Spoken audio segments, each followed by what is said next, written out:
Surprise, surprise, we got a couple new lands for the Lands Precon in Edge of Eternities.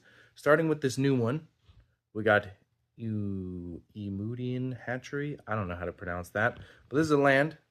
Tap, pay 1 life, add a black, put a hatchling counter on this land. When this land is put into a graveyard from the battlefield, for each hatchling counter on it, create a 1/1 insect creature token with flying.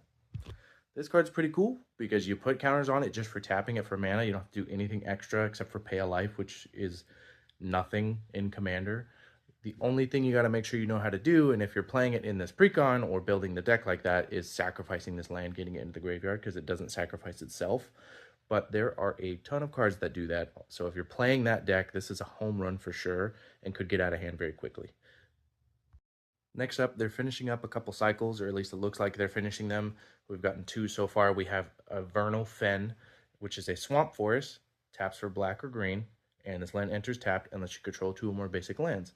These are awesome to see. These are great lands. They're great reprints. They're good for budget, like deck building in general, or like especially if you're trying to play 5-color and you don't want to spend all that money on all the expensive lands, so your Mana Confluence, your Shocks, whatever. I think these are great. I love to see it. I love the art on this one in particular. I think this one's super cool. It looks like we're getting more cycling lands, like Festering Thicket. This is a land swamp forest, taps for black or green, enters tapped, and has cycling 2. These are pretty cool. I personally never cycle them away. Maybe I'm just bad at the game, but I find when I play these, I never cycle them. I just put them into play tapped, or I fetch them off of something, when I'm not going to use the mana anyway. I think these are awesome for budget deck building, budget 5-color mana bases, like I said. I'm happy to see them. I'm glad that they're continuing the cycle here.